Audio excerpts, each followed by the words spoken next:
ia ia le tua ni fo i tula ta tonua o fo teme a mata i ta po kalame ni aso o kalame fa pena so lua te tasi Praise the Lord. Hallelujah.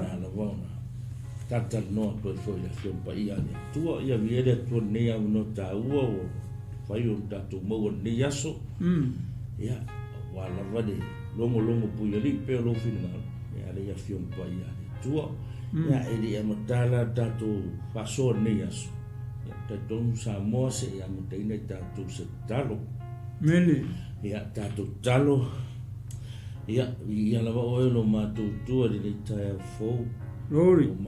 ia i le ia va no ta ma ai ma tu te le ia ma te ne mo la vo no ma tu a fe lo fio ma tu la fio le ia so ma fa ma tu loto Glory, hallelujah. Lo ma tu so san sili ia fa ma tala loto o le ia so Hallelujah. ta lai o yo ma tu loto le ia so pa o se fe auta o yo ma tu tangata ma tu talo le tua fa manuia le fa fonga lo to no Samoa ia fa manuia fo de nei po kalame le mai le amatanga se yo o na fa o mai na ia le mata mo fio lo fio talo fo tama ia o ato fa manianga nei tai au na yo ma tu tua a ma tua so ma tu to no wa te ngan fo ia Oi.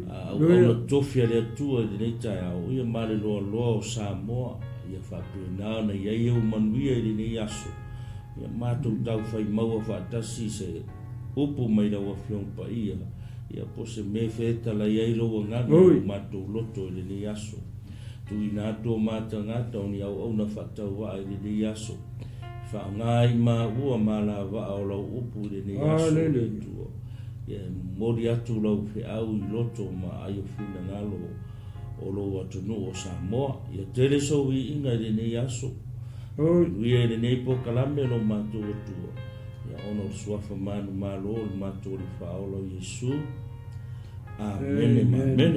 amen ia ia le tu nei aso fi pe tu na tu le au fatalofa o la po kalame ia le tu au fa fongo Samoa ia to te martina luso ia pe fo to afine ia fa na witi ia o atu ia to le avata lo fo ne aso e ala le suafa manu malo i su ke viso ia le fai fo fa ngalo ina ona tofia le tu ne aso ia fa pena na mo mai ni po kalame ia po fe lava se no foanga o fai ona mo mai ni po kalame ia o atu ia to le avata lo fa e ala le suafa manu malo i su ke viso ia le atua o le wota i tonu e le taimi a mata i ta po kalame ne yaso ia pasta pe ese e fisa no iai ai le ai pasta mala fa lolo bene ia le tua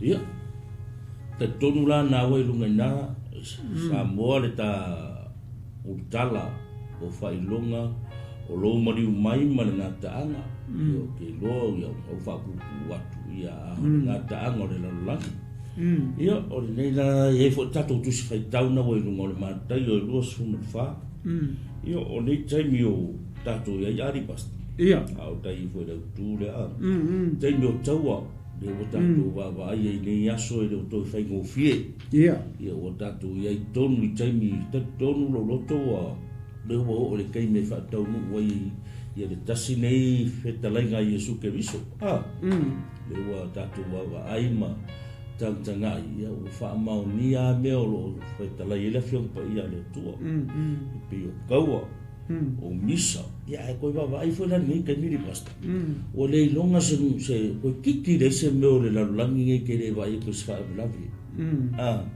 ia au i kaua i fusunga nga moiki o fe se inga o le ke leo le suinga le mo ia ia le nga ke nga o kaua me o kupu ia fa fonga vo in fa longo ku va vai TV Samoa e fa mauni le fion pa ia le tu ia le tu moni le na ku aba le moni o le upo le tu o le waka ko iai ko le kaimi o le wo fa tau no o isi feta le nga ia Yesu ke miso mo fo fe la ma ko va vai le o fe ka le nga Yesu ma le mamao le sila ka ko whaola. Mai i le ngā kaimi iau ngā kupuranga ngi. Ka kua le sao o ianga ke sila fia mea uma.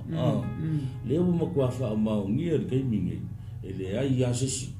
A le waka ko kilo wha mau ngia. Le waka o meo le whiumpa ia le tu. Isa ngora. Le mai fai tau mai le leo tatusi. Ia le tua. Mata mali e leo tapa aso le ile mele o tupu ile temine o tatu ye. Awa o le mali e le pasta o le kusile. Tusile mata yo. Akaku wa ai e tusi mata yo mareko luka. Mai on. O le wali ia le la te tususia mai ia le tala lei. Pe o le gospel. O tele ala o ngā Yesu mana petalenga. O le wha mau lalo le wali ia. Ko whare. Aia, wawai fo ila ia ile tusi le la ta whaitau. Walang o kusi ese ke le. Kele fo ia o mea le tau mai kongo kusi da. Tato wawai la i tusu singa ia. Ma wha mau hoi a mata i upu ia Yesu.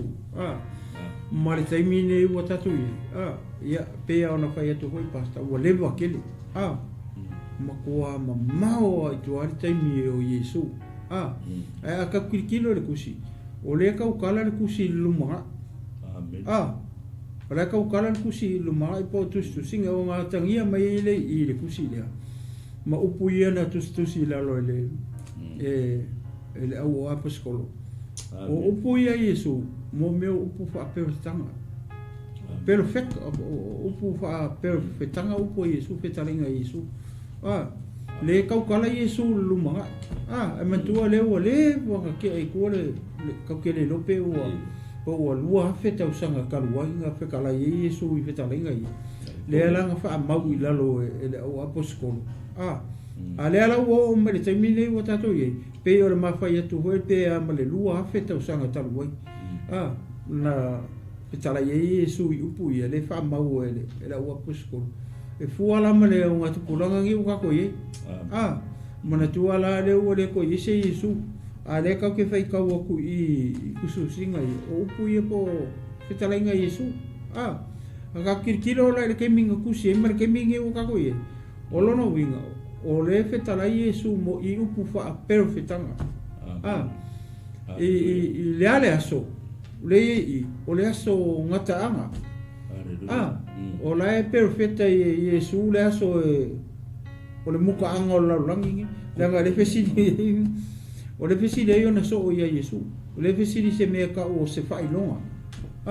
O le ase fai longa e mako ke loa i ia le taimi ma le aso kupu oi mea ia ma le ngata anga o le o le olanga nge ia malo koe fio mai e kele mea le tonu i o le toe fio mai Yesu ma le ngata anga la o le ngata anga le kaukala i le uri o le ngata anga o laurangi ilanga le kongu i makelo kua le laurangi tu o le fasiu tala le a kikilo la i o le visiri fesili ngi fai longa fesili le aso e toe malima Yesu toe fesili e kasi foi upu a kon fesili le kon ia malengata anga la ole la lulangi le ala e fitala ila Yesu i me umai le fesili le e wa mata ona tali le pe in order e Yesu langa kali e kusala mal fesili le fesili e yo so o ia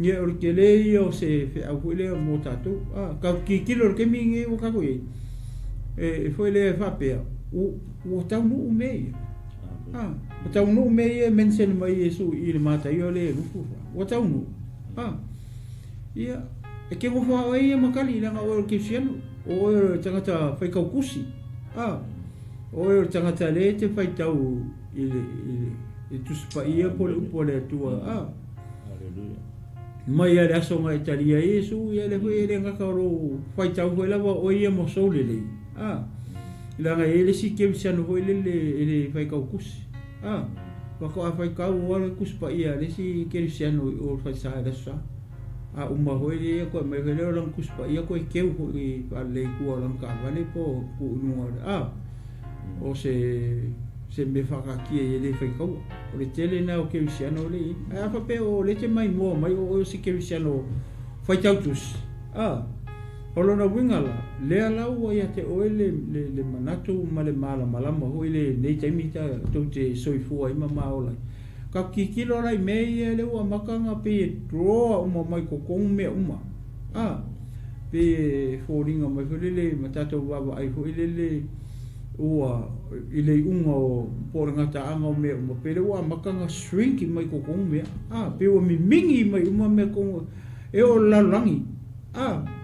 Wa fena e whamau ni anga me, e aso a ia ka kere sauni, ka kere laku hoi le sipangu aro ka inga ke le, a koe laku iwa ke mingi, iki ke pe hola kiki whamua, o i kau ke loai, o a makanga shrink mai uma i kokongu mea uma, o ke kari kongu tala leo te whai atua, aso ia hoi le aksa moa kala kiki, aka hanu hoi le sasan whamua markonga ngiu markonga whai ala koi, so le, e fai su e ko i ka loka mau ka sola ma ko i o ka ngase ale sa sanga ko angi mare mar ko nga fa i ni ke le fangua a ko la ko ngi vai ke mingi mo ka ko i ki lo ko buia ska mai fangua pa pe pora me ora i fa pe pe vere le wo me i mai ko i le anga tu pula ngi mo ka ko i o le ala ya tangi mai i ka pe upu le o le ngata o leo kako ia so ia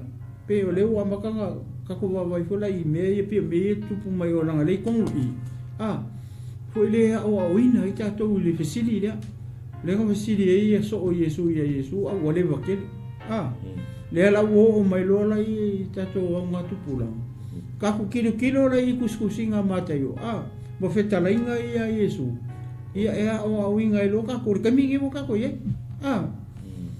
Ola me tamu tato fai ele temi le o tato ye. Kako saungi. Kako malama me ye awol pole. Langa le fai pu fa pena le I mama fai tau atua hoi le. Le me o ko ke pole o le amatanga nga o pupo nga. Kako vai me Ia maresi la me mangele fai pu esfulfa. Ai kusia le mata yo. Ke mama o fai ko me pu ye pe ono. Au le pe ma tartar no atu fa pele kusi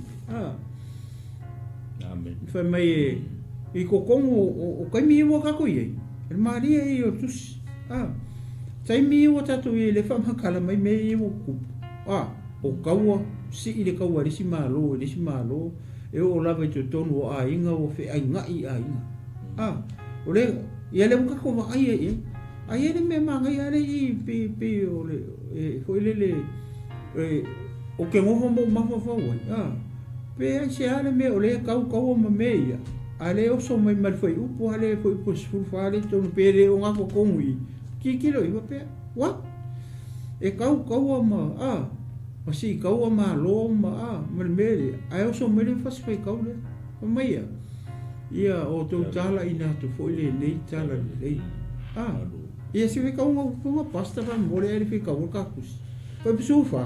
E tala ina foi le nei tala le o le malo le atu lau. Uma e fai mamori mau inu uma. Ona o mai ai lea ole ngata anga. Ki kilo wele ye. Ele o ka ukala le fionga pa ia le tua. E kusa marfisili le la umama o ye. Fa pea ole ngata anga o le lalolangi. O lai kau ma misa ma si kau o malo I malo.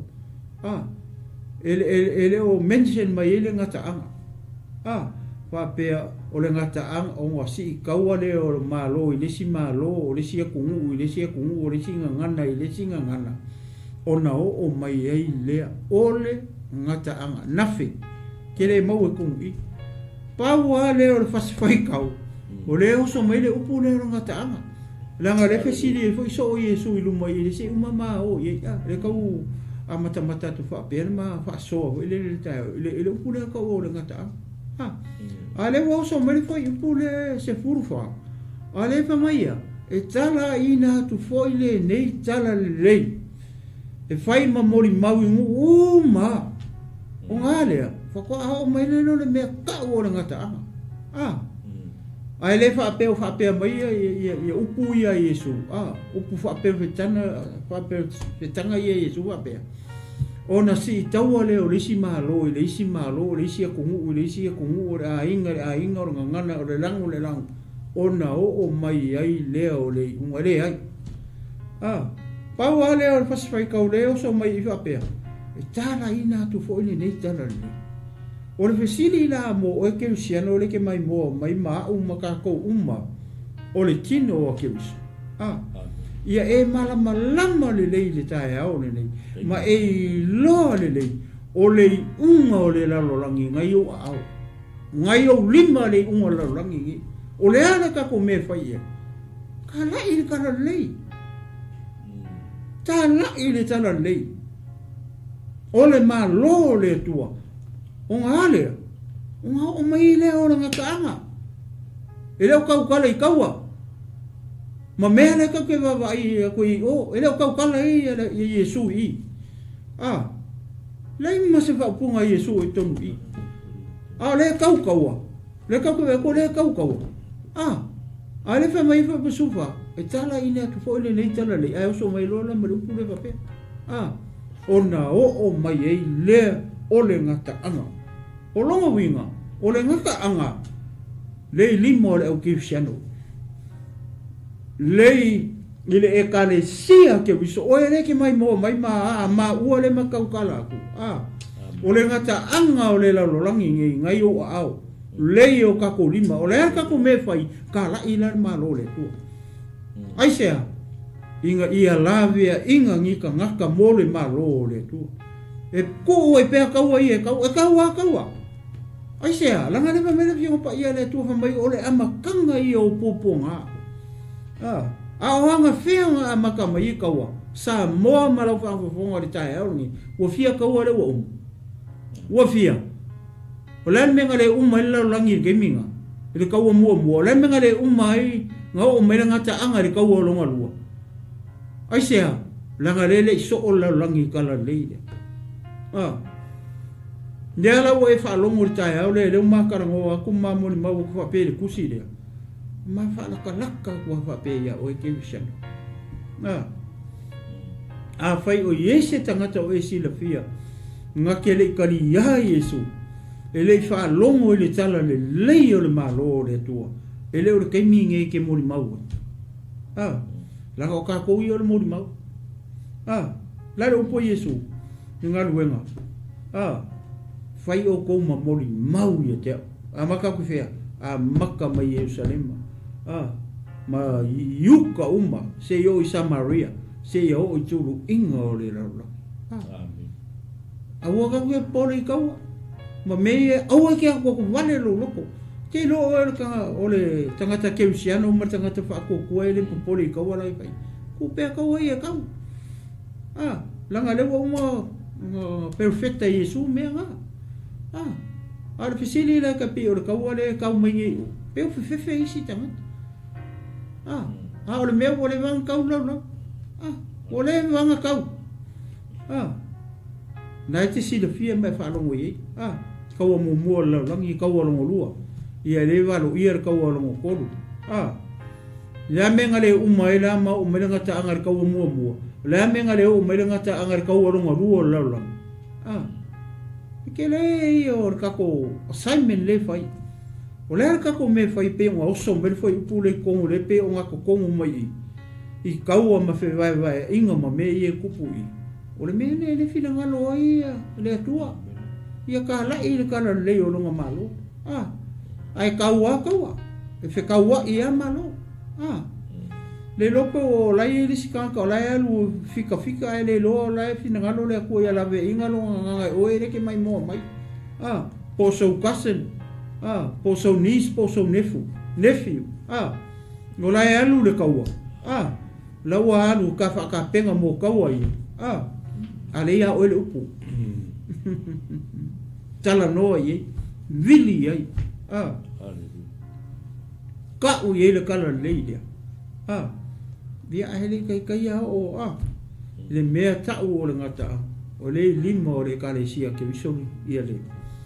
Ia le mea le kau o le ngaka ngā. Le kau mele fo ipule sifurfa. Kala iaku kala le. Iaku lau uma faima mori mau. O longa winga le manga o mi o le kala le. O le fia mori mau kala le lalong ima. Iaku uma. Sooloa. Kwa o me lolo le mea. Ele o mese mea ka o senga ka angai kau ai e kau solo pa solo pomu mama. Ele o mese uma. Kasi ar mere kau kala ele fiong pa ia le tua. E o mai ele ngaka anga. Inga ua soor kala le. Ifea, ile aku lau uma. E fai ma mori mau. Ia pasta. Le o pe o amata tu fa pe foi le. Ina ia fa fai ngofia le ta fa so le tu lau das. Awa pe te fina ngalo ye. Ia ka o lole ia fai ka me ka foi upo o mo Ia na tu lole le sunga Ia ta fai tau. Ia. Ona ulu fa fo leo Yesu. Ua mali ese i le malu. Ona o mai e lea o na so ia te ia. E fasino ia te ia. I fale o le malu. Au o fetala i atu Yesu ia te i la tou. Ua o tou le loa e nei me uma. E moni o te fai atu ia te o tou. E le to i aise maa i lunga o le tasi maa. Ai uma o na solo ia i lalo. Fai petolu. Ua nofo o ia i le maunga o liwe. O na o mai ei lea o le au so ia te ia. Ua nao i la tou. Ua whape mai. Ia e whetala i mai hea te mātou. Pe o a whea ia mea. Pe se a fo i le whai longa o loma liu mai. Male ngata anga o le laranga. O na tali atu ai leo Yesu. Ua whape atu ia te i la tou. Ia o tou nei fase ina o tou e se tasi. A wae to tele o mai lo ungoa. Ua whape ane. Wau nei o le keriso. Ra tou te fase se ina fo tangata e to tele. E whaalongo o tou i taua. Matala o taua. Ia o tou nei i tou watu wale. A wa e ao na tau nuo nei mea uma. Aile i o ile ngata anga. Praise the Lord. Ia tu ina atu lau sunga pasta. Ia koe o so mai le upule i. Ora ngata anga. Manga ia le. Le o ia le whasor li tahe au. Ona o le tala le lei po le bele no whairo i Yesu ke bisu. O le alawa i ki lia le leile o onga Yesu. Po le whekalainga Yesu. Kai mei e tala ina tu fo i le nei tala le lei. I nu uma. E whai mori mau. Amen. E whai mori mau. Ona o mai leo na tama. Ai o mea ia i ruma mai le ei kaua o misa. O le whai mea Yesu ke wiso o leile o mea ngā. E ao o ngā kau hu mea ngā. Amen. Ai whai mea Yesu e ao o ngā kau hu mea ia. Lenga winga o le mea mongia. O kaua ni ma misa ma mea i o kaua i e kaimi i. O mea i a lenga walo ia Yesu e kupu. Amen. Ngai loa Yesu le lalolangi nei marika wiringo lalolangi nei. O mea i e mua mai ruma. O mea i e kako ke wawa ai momo i. E mua kako wawa ai kaua. O whai lunga la mea ia. O le whai upo e unga. Nai kala mua o sao mai e ia Yesu ke wiso mai e tala ina tu fo i le nei tala le nei. I le atu lau uma. Inu uma e whaima mori mau. O longo winga na e pi e ka walu lo mga kula i alu lo mga kui le bede ngai sa mua i le pasta. O le kala le li. O ia kala le li. O longo winga na o e mau. Amen. Ka kou ngai wai loa le whaoratanga, wai loa le tale le upo Yesu, ma le tala le leo le malo. O le mea la ngai le kau whakaawiri kaimi ngai. Amen. O le mea ngai kau ku lei mahalosi le kaimi ngai. Ia o ku le kara le lei ku e whaola la. E so. So. E so lo. Amen. o mai lo male mere ka o ngata anga pas la ngai ka kaunga o mai ka ngaka le fe au le malo pe ke ka lia la pe ke re ka lia o le ngau o ku fe au le malo ya ko fa lo ye na e fa lo mo la ngai re fe o mo ska ka i fa le ngai ska e o le li me ngai lo le fa ma o ngi ke lo male lo fo le tu no le mongi o la ngau mongi lo ko le tu e ka kaunga ka amilo le upu mo ka ngaka uma a fa apea la wa e bawale upu e ke re ka ria o la o nga fa uma amen ala wa male malo o ya o le upu malo o la o mga mori mau la o mori mau ya o la o mga mori mau fa ile o la fifiringa pe ka ria pele ai amen o le meanga o le decision e vai o decision e ngaka o le unga o mea uma le umanga fai mai Yesu o le mea alu e kanga se langa decision ma le mea alu e tangata e sa o langa decision ma e kere mea le pa vi ele tua e ka lai la o le mea la le ka waku leima no si la le au ke usi ano le daimine o nga o le lawa ka ko vai ni la le fai nonga le o kaua ai koe kilo la le langi kemige so le eke wa ai aku i lainga ka avali maku haka penga le langi le mede i kaua koe ki e whaari mei fo isia koko o le mea fo ngā la fo e ka penga e la ko o le makua sa ungi la roi le mea rea o le kau o kaua a o mea i e lingi mea ka penga li inga ngā ai Yesu ke sa wha ilo me Yesu nga umanga ia wha ilo i o so wai o mea ngai kukupu e au malesi la ka lenga ngai Yesu mai e au ona kau nu e au na tau e au kau la ngawinga la e a ho kupu la mea ia awangi I fefei o e kerusiano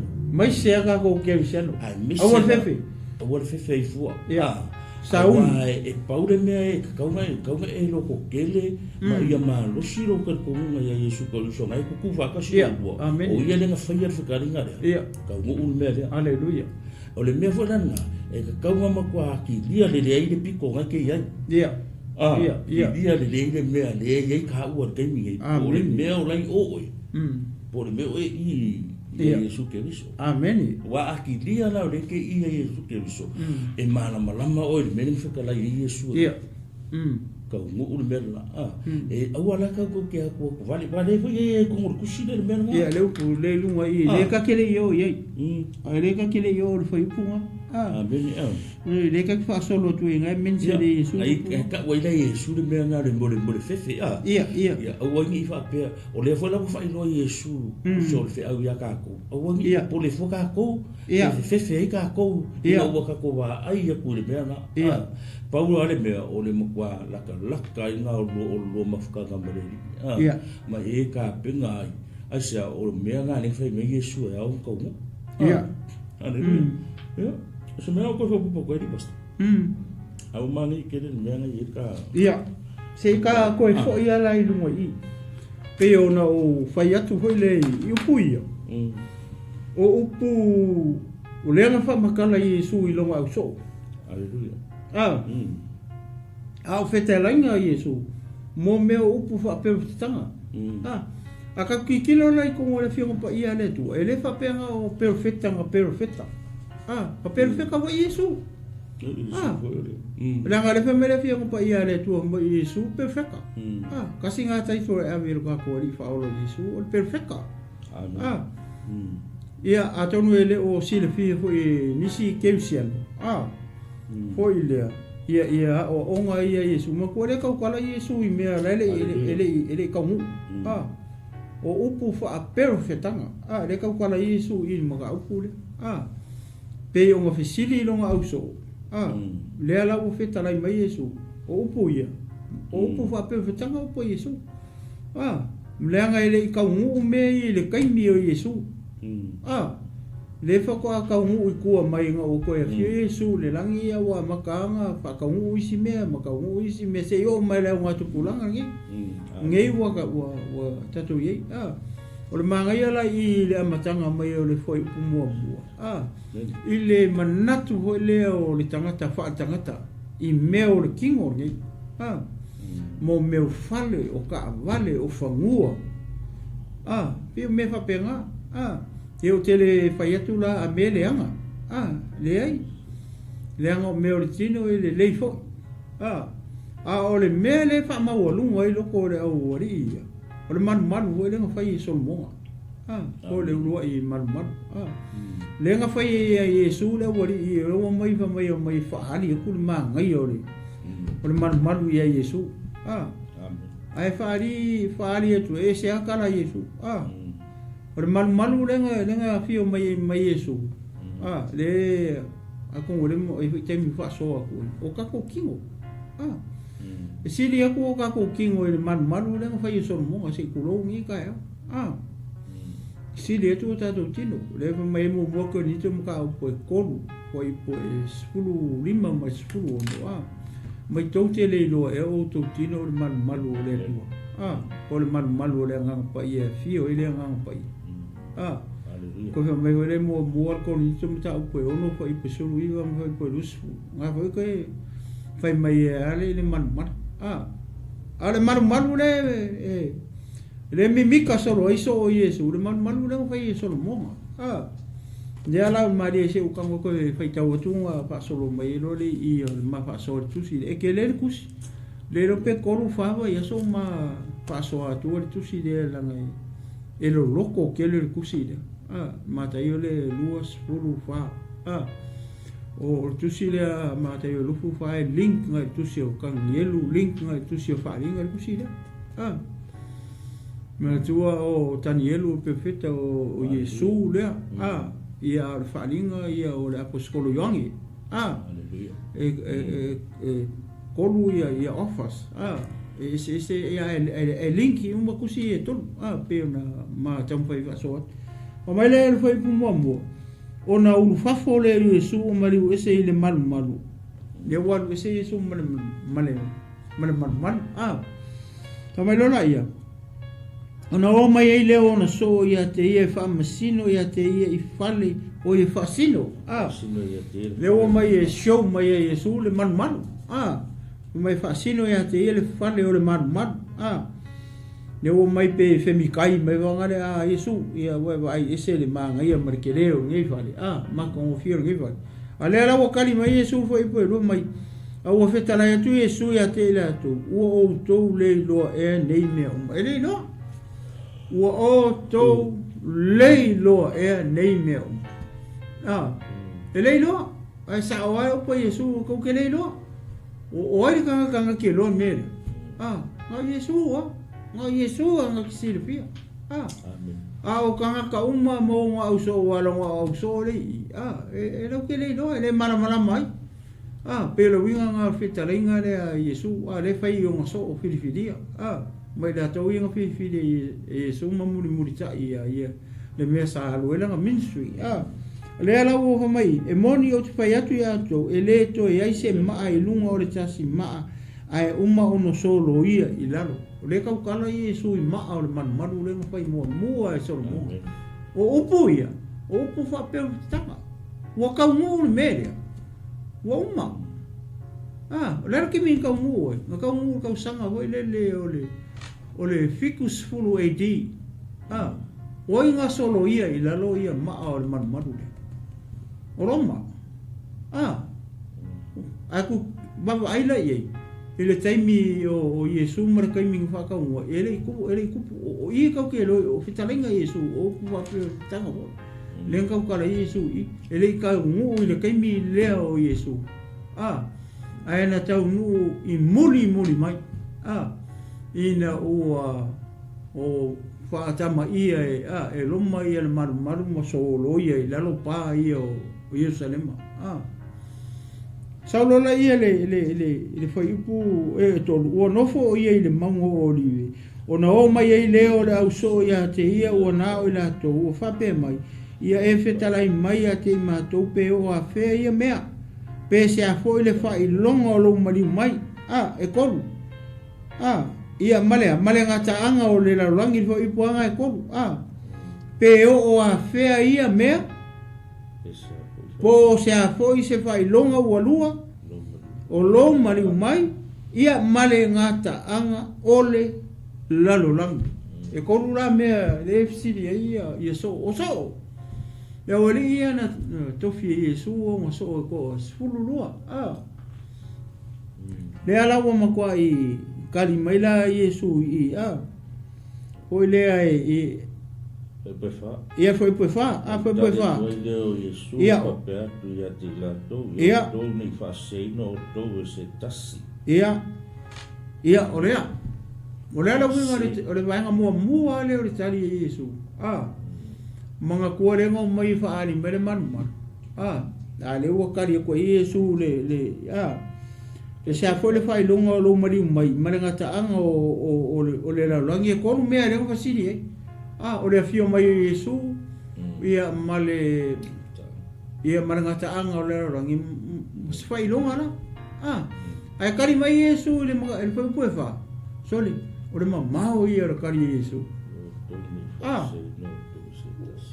ora winga foi le pasa pa uma fofo wi foi le mele or sidi matani sa or ape oi ia okay sa le so coffee le so le so sfulu fa o te se mai le lua fe lua ko ora so ngau ke sa oi ngaka anga o le aso fia o yang wani sekarang ka ile ko ia ku ile fesili le maritani Yesu pele make sense le kali Yesu la mo le fesili ku le wori le fa ilonga ma ngaka anga o lala ai kali mai Yesu I langa kan pe pasta o pe mama kali ko mai awale I fa se ina o to ese kas pe ele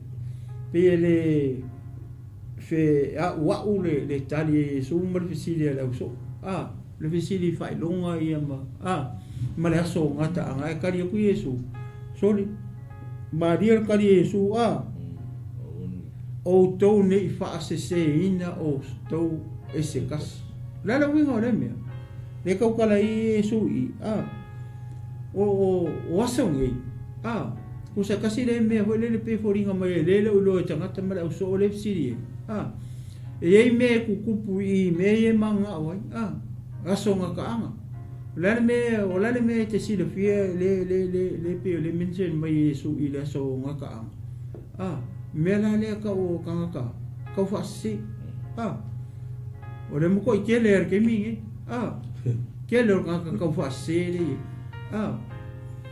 e ngaka we ia o le antike riso o me o le pule o le fa se ina o to se kasi wai to tele e o mai lo ngoa le ala e to tele o mai I lo ngoa le o fa ngale ngo Yesu ele lo e kara pelo o ka pelo ka ia o ka la ia le tala ile le fio pa ia le tua mo me ka o perfect pelo aka ko baba ai ngela ia le sau sainga makaka asi ke le o kamanga ile ka ko ia Yesu ke vai le me ku fai kama ia makanga uli pa pena foi ka uli ku me uli ele vai o kele ni ka ko I fai ke ga pa pena vai ke ho le ke o wango fo mo so kali po so finge kama ia ia le ka ko ia Yesu e se la ko ia pe o le mena le te amata a wa to tele o mai lo ngo o fa pe mai o wa nei o le ke riso ai le se ke riso o le mena le ta o le pelo se ka o kasi a pasta le maule e fa mau ni e ko nga le mo le yo ane va mo le yo ane no mata upu lua e nga e kamare mo yo ane se ka o mai le mau nga e fa mau ni e ula le yang ka so ro le tu le sunga o le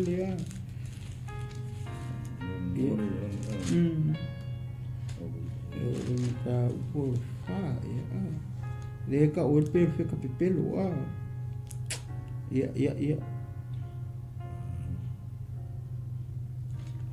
ia le o le fa ko ipu Fai mua ma le lua le lo fai kaua kua le uma wa pa.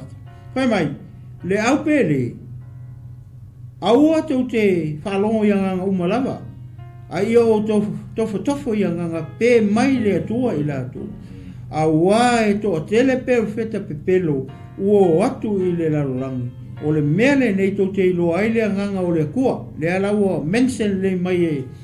E le aposkolo le mea ilo ai le mea ka o le anganga mongi po le anganga mai le atua.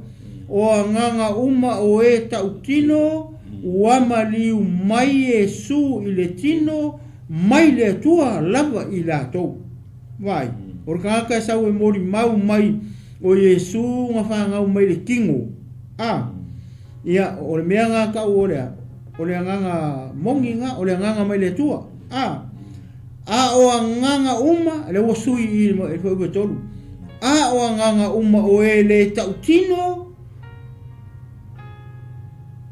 ele mai ua ia se ko ka o nganga uma o ele tautino ua maliu mai Yesu Keriso ile tino ele mai le atua i la tou o lo le ane ti Keriso lava le nei ua o tou whaalongo ai o le a sau o lo o iai nei lava ile lalolangi wai le mangi o hata to mori e ke ia Yesu. A fai o e fiaru i sisi e kale o i sisi talitonua. Langa ele ka o se e kale sia mega. Pa ora meta o le kale sia ke miso Yesu. Langa o io le ulu le kale sia. A fa pe le ke fiaru i sisi talitonua voile. Le la ke enga Yesu. Onga e si le fia le sa mo ulo. Ile tai au le nei. O le mea ngaka o le anti ke miso. O le kangaka e le sa umori mau mai whapea o Yesu na whanau i pete le e mai tai. Na maliu i le sa tau ona o atatou anga sara. Na toe tu mai o ia i le aso tolu. O le mori mau ma. Mea ngaka o le nganga mai le kua. O tele o talitonunga ia ngake mai mo i lunga social media. Le fi ngau o le au keisiano le kala i kule ingo Yesu. Ai ke e mai rola ka manga pamele ai le. O Yesu le sakari o le kua le ai. Io, mea kongu wala ngaka o le antike wiso. Le kari kongu le ingo Yesu. Wa aila uo mea uli pe kari kongu ya Yesu ke wese. Ia po se tangata fo ingai ke lua wha uo. Ai vai koe le kari kongu ya Yesu. Whamaya ia langa iei fu ngai tina o kau i kala ina. E ngofo ma tama ie ke ele kari kongu le ngo Yesu. Lama kua i staka i kongu ngai ngā tangata. Au ka ngaka o ka kua kungu. Ai kala ngoha kula i ka maro. E makua i le fia whaalungo ar ka maro e. I paka ua ku Yesu. Au tangata o ka kua kungu le o staka i ia o onga i a ngakai. Ia lau whaalongo ai le ori ia sai kia ia ongo le ingola Yesu taipe o le mele ma te tautala noa atu i le mele ka o le antike wiso le wha mai aua nei wha se ina o tau e se kasi aua e tō tele o atu i lo i ngoa ko kere kakai o mai le ngo Yesu o fua mai ka manga o ngai ke loa ele mai Yesu la la ke fai ngo fa ngale ngo Yesu holele o se peit o se maung la fai fa maung ngale ngo Yesu ia nga va ko ele yo tanga tai o ava ku o le kala ele pumong ia va ku rosa wa ilo ma kala ele me fai me le ki mangwia fai le me le awole fai le sauro tonga nea o mai Yesu ia fa mai o fa pea ne o wa nei o le Keriso ke le ka fa pea ai vai yo ia America i poka la me ko maka i ke le ka fa se ka ma pea e sai le si ka ma lo o le fai fe au lo ngo David Koresh fai le pa fai le loko ngofo mai ia mafafingi ia ale e kau le ngo Yesu a me la fai ko ai wa mi fa ke mongi me la fai ko nenga aku le yo le America ho le FBI mga o pu ai mo for ka ma susungu ako I me ka o Texas Paco Texas e ka pengali ngole ole ainga o maka yo le mo maka ya ai mo for ka ma susungu ako le loko le kongu le kempa kongu le loko le fai ngai ia ai mau I funga tangata io o ka fanga mo ka mo uru ka I fanga ai le mu inga au le mu mai kongu e su mo le le FBI su mai kongu o vai ko nga ka vape ko kele tangata le la rangi ngi pa mai su fai ke ka ko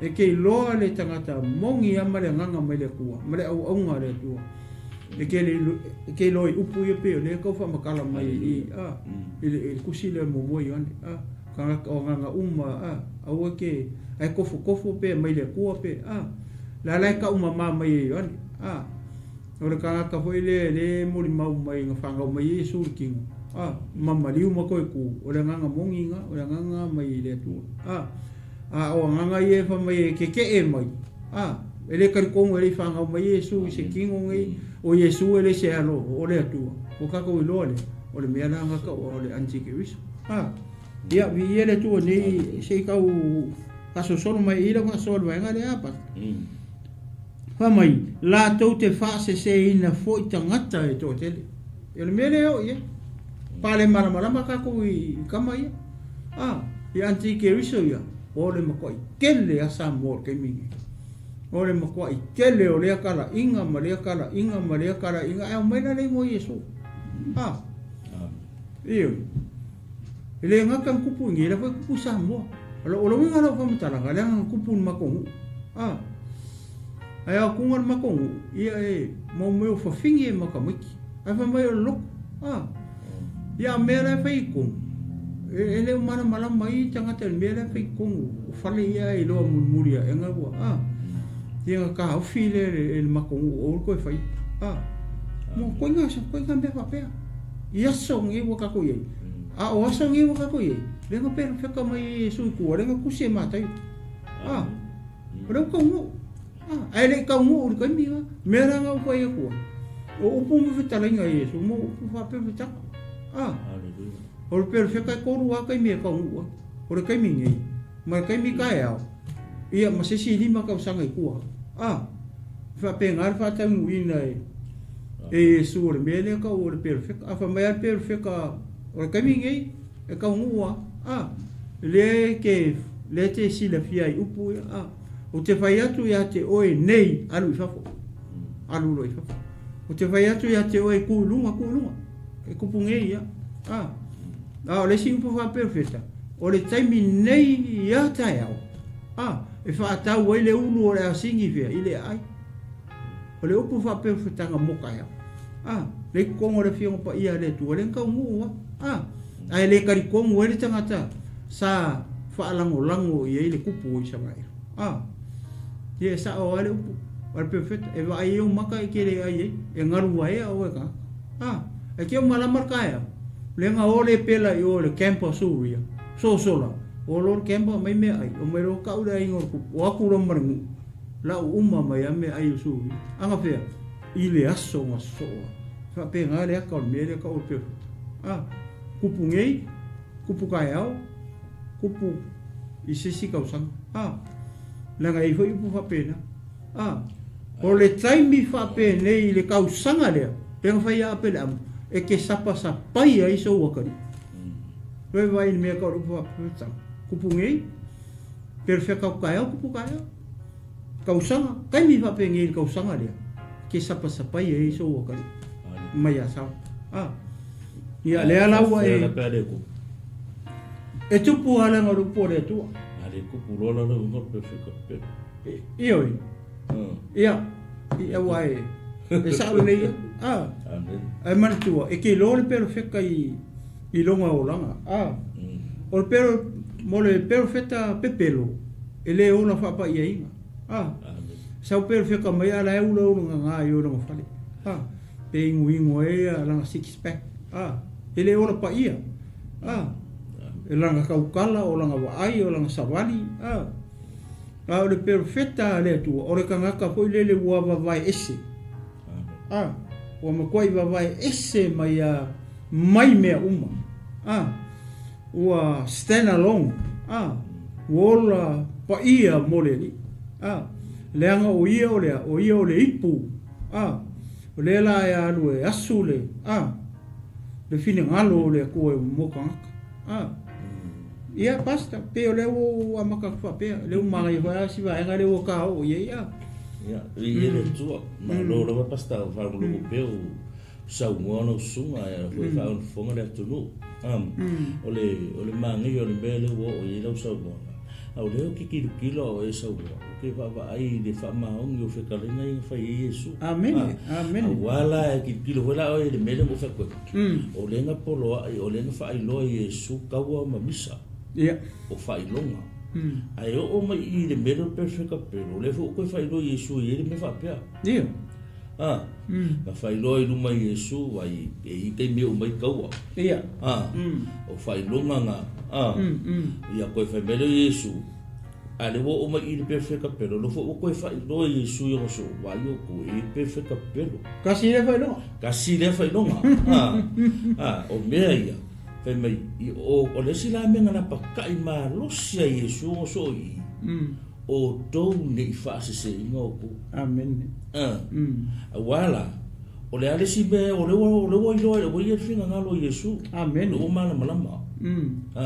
Lo malama ya o ga Yesu le wo nga fe o ai me Yesu o le kala ngo ye Yesu le fe o le ma ai mo fe o ai per ku se yo ngere ku o ka le nga ko ka ngo fe o ma ko ba ai yo ma ko ma ka ngo yo ma ko ma ko ke mori mau atu o le o la re amen o le winga na lo fo kala nga o le ma ko kilo aso o Yesu mongi ale la ko ke mafuka ai vai le upo Yesu mongi le kala ngoa aleluia o to nei fa se ngo ko o lungo winga la o le feka lenga Yesu e moki ngoa la e me ka maka fa se ya amen pe no ka o Yesu ko kele o mai i lo wingoa e ma fai o nga fa nga le ngo Yesu me yo kala inga amen amen e ma fai fa nga mai le sua fo Yesu me fai e o le loku fa nga mai le sua fo Yesu pe se le po fo nga le luma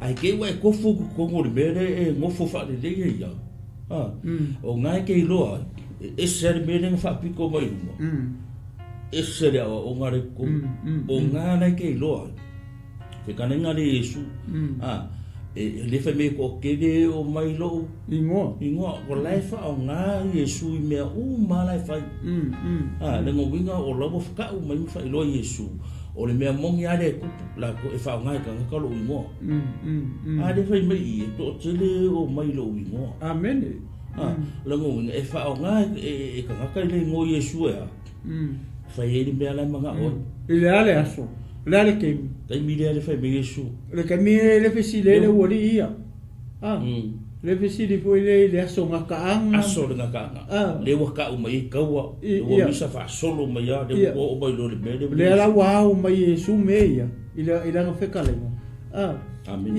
ila la kai ila la so la le fesi le wori ia le me ka o le nga ta anga nga la pasta ma ia le me nga ke sa mo le wa o mai Yesu me o fe ko o la kupu yo le aso le luma kai pe la o so ngi ka ko ye le la ka ko va ai ngi fa ma ni ngole upo le tu pe ngo ko ka ya ni le ka ko va ai ko ia amen le ka ko ki lo le ka ko va ai fo bo ni ka ko fa se tele wo tele le ko fa se ai vai fo le temi so le o le me o le perfecta ele ko nga fu me ia la nga ele si me kilo ko le fa fo ka misa o fo le aris ke nga maka ki kilo ko u kanka ko u kanka le nga o mai ya nga ia fa uro fo me ke le makeke ai vai ko i fa ngo ngi se ka ke lo nga ko ele fa pe fo nga de ke mafau le upo Yesu mo meu wa o nga seme yo perfecta pero e ka kaunga ka ko fai keke le ia o mo winga na o le fai longa me Yesu le mele mai o tone I fa se inga o ko se kas lo mo winga na le mele fe abla mai Yesu e ka kaunga ka ko makala ia fai keke su man ko le metal tu spe yo ko pena ba de ka fai ka me yo to ya nga mo pe mai le tu o le nga ruenga la nga fai ka ko le wo lo inga fina nga ro le tu ole su ya wa o ma ia fa ka kala ngo me ye fai mai ai a wo ngi yo mai ya ka ko wo muri ko pe da ka mi ni ia nga sawa wa ku mari solo ia ku mai lo yo se me alu mai so ala ngala ku fa malolo ka sua foi Yesu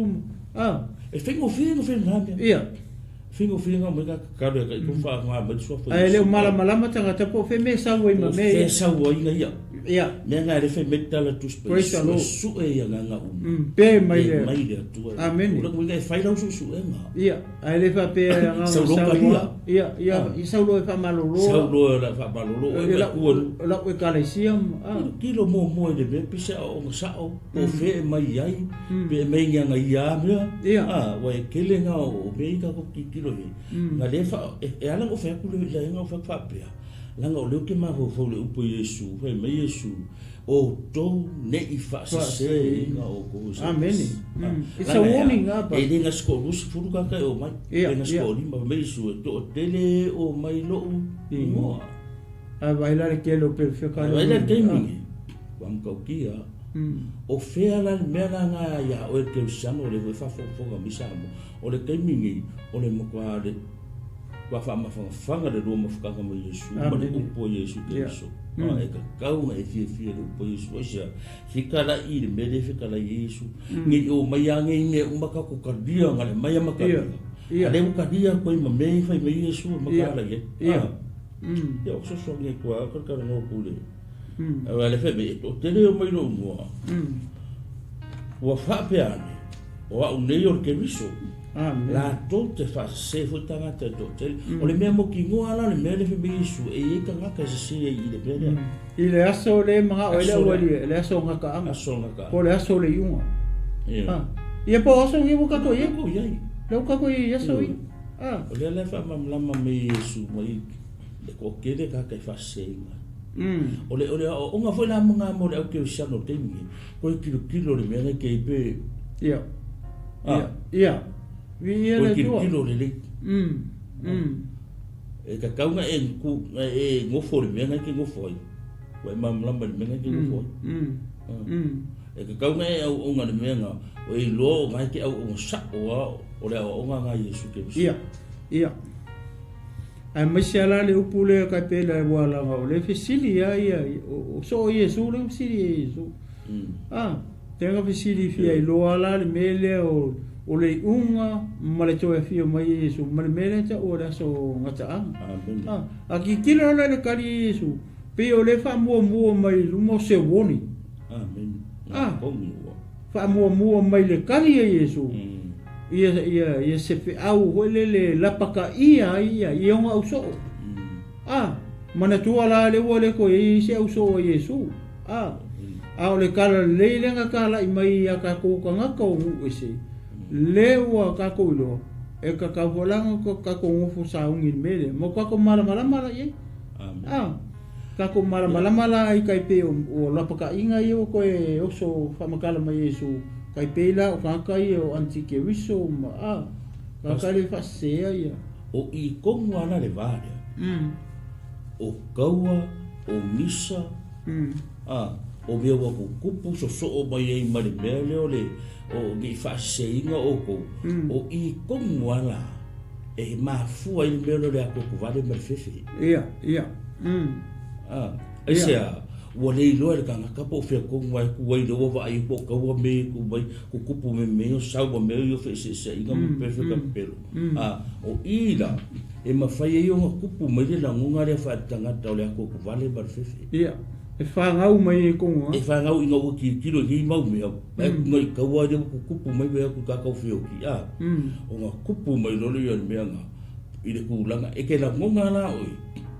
i le kulanga la i le kaiminga i le oi va ai le mele ai man ko la feta linga Yesu yo no so le mele i o kungi ko wa ko vale i ke ko wa ko vale o me ko wa ai so i ele puri fa impura de e o mo e fa longo o to taua matala o taua i o to ni to wa to vale a wa e ao ona tau no le me ai i o i ngata anga o le mo wingala o mea ia e ka ngu e ia perfecta pero e ia ka na fa se ai amen e ka wa ka ke va ai i me i o kupu amen o le o umanga fa i loa mai Yesu mea ngā ku kupu mea ngā ko e saulo ma le whikaringa Yesu mai wa i o kongi ko wako ku vale amen ko wako ku vale ai mea o le melo le fefe mane le mau kongu para ai ai sea ka ko wa ai roi mea o le mea kongu ngā so le fefe lo mal para ai o le fasfai ka o le susu i pule pe kongi ki mea ngā mai awoto te atu vale whapea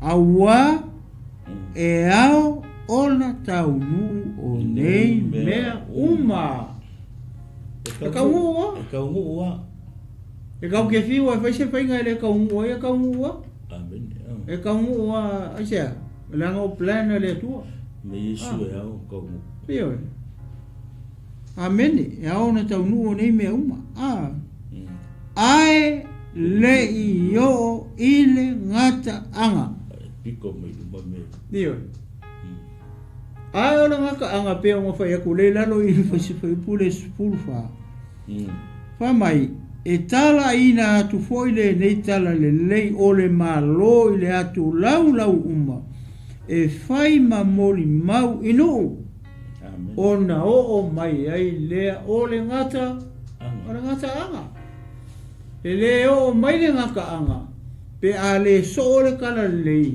i le aku lau uma inga ia whaalongo ia karinga uma se au le o le malo ioi tala ia he whakao mai lola ia mea ta uole o ngata anga pe o la waulanga koe whapopo le pasta i mai ke le kulanga le wakai o o fe po fitu a wai si le tau le tasi nu mai tasi malo le tasi malo ona o mai ai le o nge ma fa mai ma fu e le mea ma le mea le fa solo mai le o da le mea le ku solo le me Yesu me ole me sa ona ia o ka le ngoi ni no me ele ai si me ku e ke siamo ke ni o le mo kwa e fa maungi le ri amen ko ana fai ka le upo le tua sa vali le upo le tua o mo sa i le kai wingi me amen i e le wo ma amu ia ka lo ka o me le ke siamo me kupu io ele fefe na ke siamo le ele o nga ele tua mea ko lo loko ya e loko kele o nga wo fai lo Yesu me amen ai paule me ele ka ko nga ruenga na fe me Yesu fa le la o ye o le kala i atu le tala le le i le atu lo uma ele muinga o le fe au nga e ka ka fa ya ke ninge ka ko uma ya ke usano pe ku kupu nge runga me nga ya lu wala o kala ia ala la ku kala i ko wa ku kala i e ile si me mo fa lo mo i pas o fa pele si ka o le kelle o mo fa so pe fo ringa bele manga ko o si so pe ele fi kelle o fa so ele lo ele ka bo ka fa ya so ai manga ko kai mingi e kai me e fe u o italinga o tangata ele fa lo mo ai o fa lo mo ya na o ka fa ya o le wa ka bai me ka o le fe u o ka linga fa lo mo le upo le tua wa maka ngale fi fa lo mo ai ele fe me kai me o nge ya kai mingi fi le upo o mo sa pe ke le fa so fa lo mo pe ku po ile e fa ku Haleluia. O le ka mi pasta o kamia. La le kai ko kiki. Ke. Ya, ba ni ala o le pida fe au le kele ni kai mi lo ko le ke sano. O le kala inga. Ya ka ko kala ya ku Yesu. Ya fa ma ngi o le wai me fe kala Yesu ku pulo ka ko kilo ye. Ai o ngi Yesu fe ya ka ko kai mi ai ya ka ko mau ki ngo ai. Wo ka ngu le mele fe me Yesu ka. Amen. Ko ngu pe tanga Yesu. Ka ngu fa pe tanga Yesu. Ai foi la isi pe tanga Yesu ele ka ngu. Iyo. Ele ka ngu si kele pe tanga Yesu le. Ma ga ya le wo ka ngu kele isi me ya. Le fa mo matai ma reko luka ma Yohane. Ta mai lo le ele foi po fitu pas. Awa si le tawa ele tasi nu le tasi nu. Ma le tasi malo le tasi malo ona o mai ai le onge. Wai vaila me e kupu I kawa e fai. Ele umai ngaka anga. Alar me o mai le ka mai onge ma. Ma fa mai. Mafui. Ele me mareme. Ai le umai me ka o ngata anga o le laruna. Ai sea. Le anga la ka ukala ia ku au ke siano mal au so. Ia I fo o nga ke mai mo ma. E kupu a meia. A le oso e markala ingo kala. Luarta la le. O ia kala ia oe. O nga ke mai mo ma ia ma u. A ko fai mai le ka kiu ke le. E fai le temi nei wa tanto I aso ia ka ukalele fionga pa ia le tua. O ka koula e kala inga kana le. I fia I to tonu o popo ngai. Ma mea fai ngatai. Ia alae koso ko e ala wil paelo ngai. Ka o kurso fo o Yesu. Pero se nga ko e ala kala ko pasta I le fai pule fai mai ku kupu mai yonge fa mai mama fui. E kupu mai ai le ka ua mai la senga ta anga le lang. Le fa ko e mention mai ai la lo I le fai pule sfurwa. A ole ka kilo ole ka kala I le fai pule se furfa ile fo ile kalesia ke wiso. Le ka kala I la to talia le pa la tanga. Ya ile tu ole valua. Pa mai ona me uma. Ole amatanga ia o puanga o kaua mafui ma meia. Ole amakanga ngawa. Ole amakanga o puanga. Ele o kaua I foi a senga taanga. O ar mele e foi le e tupu mai I le mele e kupu mai ongi fa mai ma mei.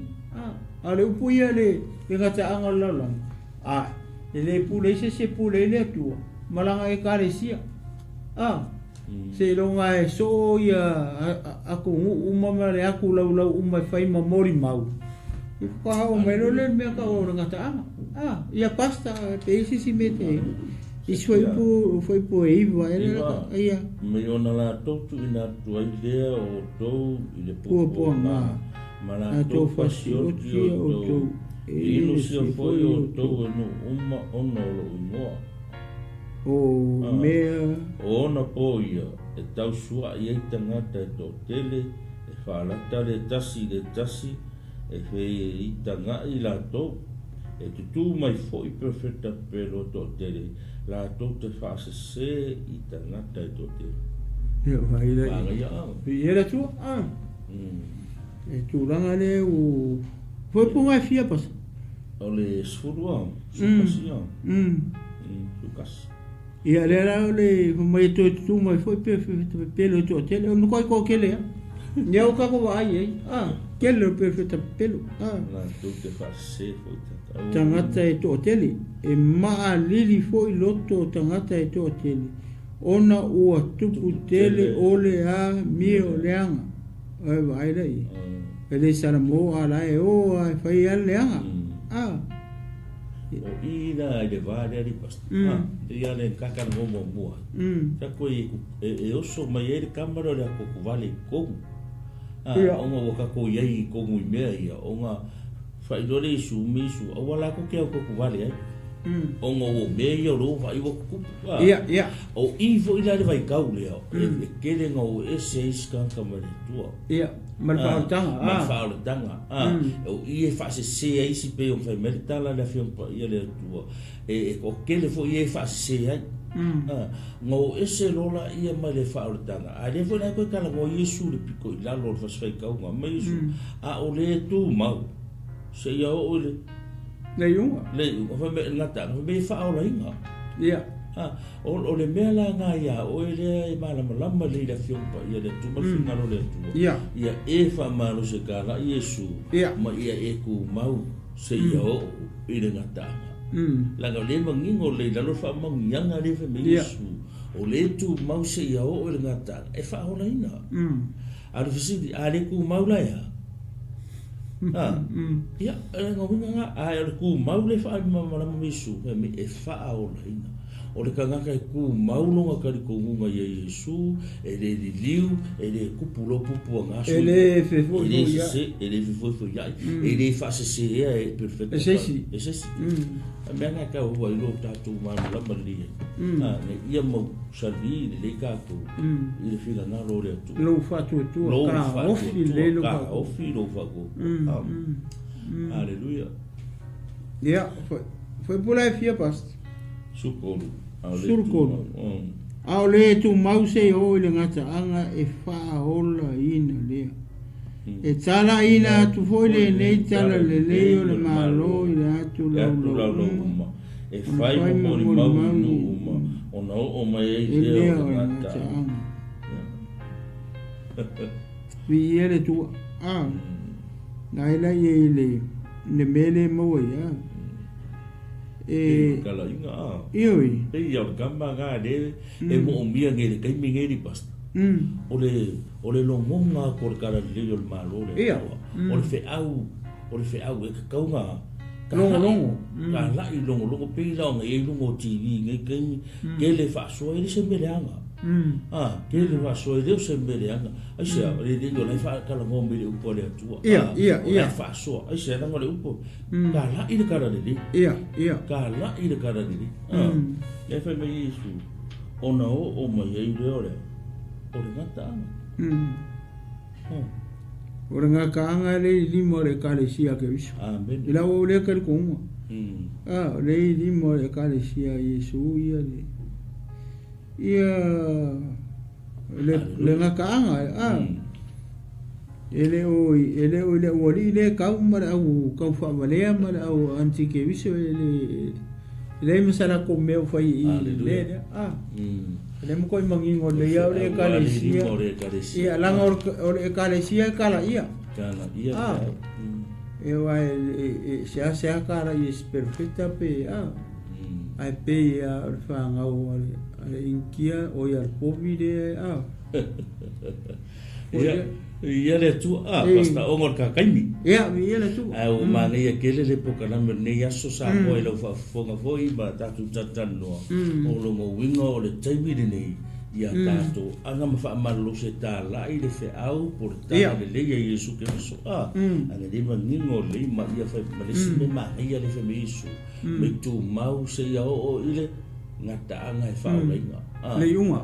Io me se ia o ile i le ngata o me o ngai fa o lenga la ngai ma fai o ka ko lo le upu ka ko pese kai mi ngai amen ai ha lo ku ke le pu nga ma me ngai ka ko ke va ai ma ka lo sa ule ko ku vale ma fefe amen o nga sui lo la yo lo ma ho va amen ai ku ma wa o ta ngata le tu ale ma ningo ma ile fe ta le ngai Yesu me o le tu mau se yo o le ngata e fa o lenga.